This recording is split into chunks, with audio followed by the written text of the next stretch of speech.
For years, minimalism was the hottest topic. Do you want freedom?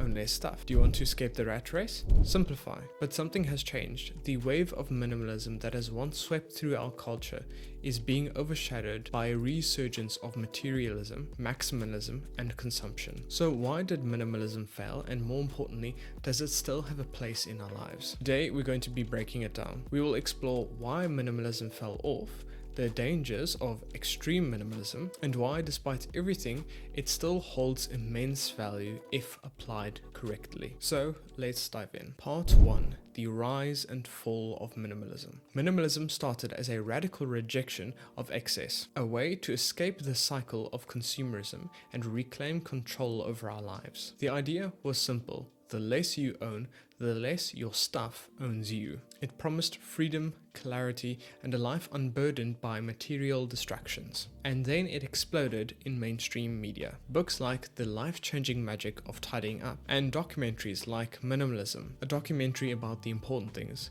turned it from a niche philosophy into a global movement. Social media amplified this trend, with influencers showcasing their ultra-minimalist lifestyles, owning only 12 items or less, being able to fit their entire lives inside of a backpack, or living in stark, empty apartments. The message was clear: less was better, which in and of itself is a good message. But suddenly, minimalism became less about intentional living. It became performative. People started downsizing, and not because of personal benefit, but to fit the idealized version of what minimalism should look like. The focus shifted from mindful simplicity to proving one's dedication to owning less. Social media fueled this comparison by turning minimalism into a status symbol, just like the materialism it was supposed to challenge. And that's where it started to unravel. What was once a movement about freedom and simplicity became its own kind of trap. So what are some of the reasons why minimalism had its downfall? Number 1. When minimalism became an identity instead of a tool. Minimalism was supposed to be a tool for intentional living, a way to clear the excess and focus on what really matters. But somewhere along the way, it turned into something else.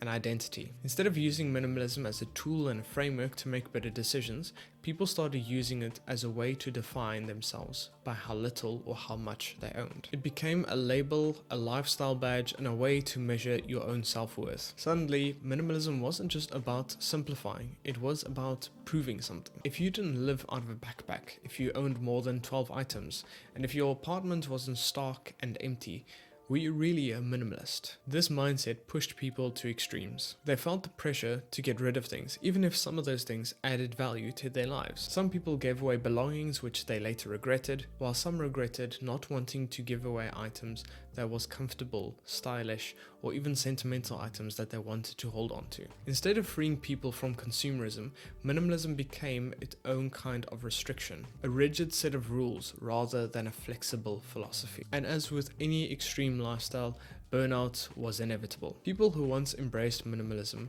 found themselves exhausted by the never-ending pursuit of less, constantly questioning whether they were doing it right and being a proper minimalist. The irony is that minimalism was meant to reduce stress and not create more. The key is balance. Minimalism should simplify your life and not complicate it. It should help you to live with intention and not with guilt. And most importantly, it should serve you and not the other way around. Number 2, the minimalist flex. When owning less became a competition. Minimalism was meant to reject materialistic competition, yet it became its own status game, as we mentioned before.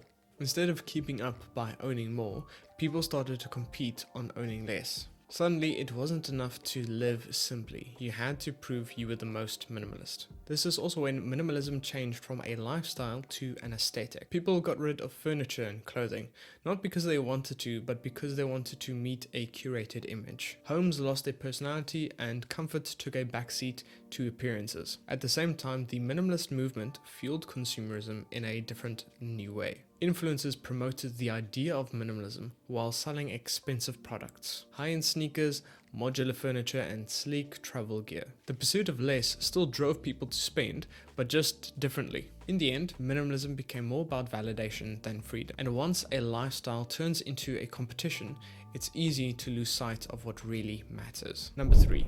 the paradox of minimalist freedom, trading one trap for another. Minimalism was meant to free us from consumerism, the endless pursuit of more, the keeping up with the Joneses, and tying our self-worth to our possessions. It promoted intentional living, choosing what to keep based on the value it gives you rather than external expectations. By owning less, we could focus on what truly mattered. However, as we stated before, the goalpost shifted from personal freedom to proving one's own minimalist credibility. Rather than eliminating societal pressure and caring what other people think, minimalism reinforced it in a different way. People still valued themselves based on others' opinions, now just through the lens of minimalism instead of consumerism. So in the end, minimalism only partially delivered on its promise. We didn't stop caring about what other people think about us.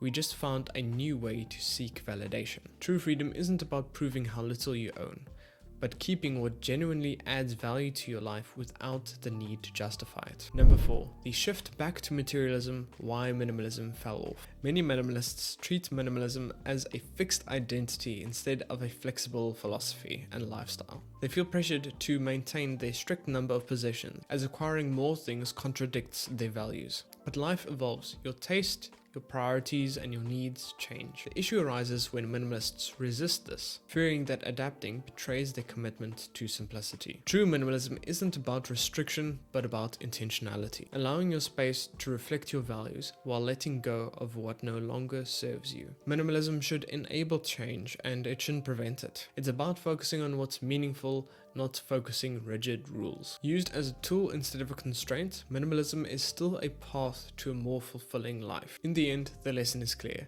Minimalism works best when used as a tool instead of a rule. Why minimalism still matters. So does this mean that minimalism is dead and flawed? Absolutely not. While the extremes of minimalism led to some confusion and disillusionment, core principles of minimalism are still incredibly valuable. The key lies in understanding that minimalism was never meant to be about owning as little as possible or fitting into a one-size-fits-all box. It was always meant to be a philosophy for intentional living, stripping away the unnecessary so that we can focus on what really matters. When we move past these trendy extremes and focus on the fundamental aspects, we realize that minimalism still has a lot to offer. Number 1, minimalism helps us to focus on what matters most. Minimalism is widely recognized for its focus on creating space. And when we clear the physical, mental, and digital clutter, we open the room for much needed clarity and focus. This doesn't just apply to material possessions. It extends to how we spend our time, energy, and attention. When our environments are overwhelmed, we're subconsciously distracted. When our environment is cluttered and messy, it is difficult to think,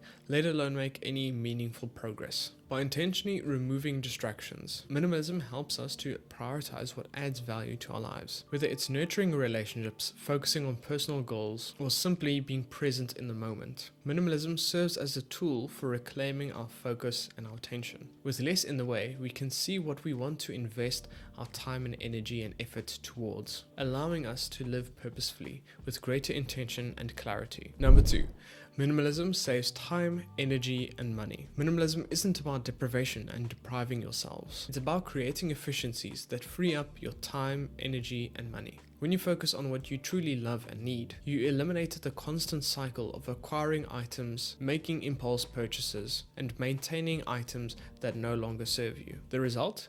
You spend less time on managing your possessions and more time on what matters. Money that would have been spent on fleeting consumers' goods can be saved or put towards experiences that enrich your life instead. You cut down on decision fatigue as you simplify your choices and focus what truly aligns with your values. Minimalism creates a life that supports your bigger goals by eliminating distractions that otherwise would have pulled you in different directions. Whether it's your home, your finances, or your daily routines, having a minimalist mindset allows you to operate with greater efficiency and more energy for the things that matter. Number 3, minimalism and essentialism, a balanced approach. Minimalism and essentialism work together to cultivate clarity, intentionality, and purpose. Minimalism simplifies our lives by removing excess, while essentialism ensures we focus on what truly deserves our time and energy. Both are about living deliberately, making space for what matters by eliminating distractions. Minimalism isn't just about owning less, it's about prioritizing what adds value. Essentialism refines this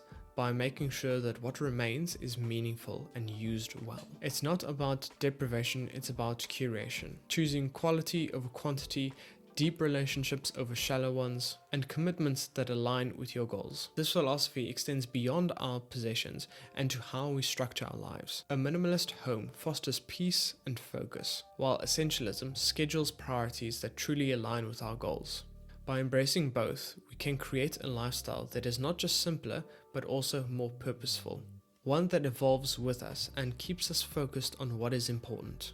So, in conclusion, the future of minimalism. Minimalism isn't dead, it just needs a reset. The original purpose wasn't about owning the least amount of possessions, but about adopting a philosophical approach to designing our lives. It was never about a prescribed criteria to meet, but by being intentional with what we choose to prioritize, how we want to spend our time, energy, effort, and money. As we move forward, it becomes clear that we don't have to decide between owning nothing and accumulating everything. True minimalism isn't about reducing our number of possessions to a certain number. It's about designing our lives with intentionality and clarity. It's a mindset that asks us to consider what truly adds value, whether that be having a few possessions or having a meaningful collection of things that align with our values. If minimalism has felt restrictive or overwhelming, it might be time to rethink it. Instead of treating it as an identity or a trend, use it as a tool for practical life design.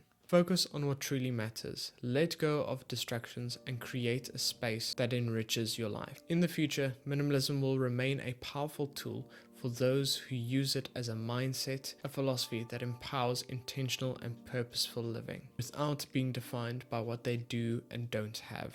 If you found this breakdown helpful, be sure to like, comment, and subscribe for more personal development and philosophical breakdowns like this in the future. Thanks for watching, and I'll see you guys in the next one. Goodbye.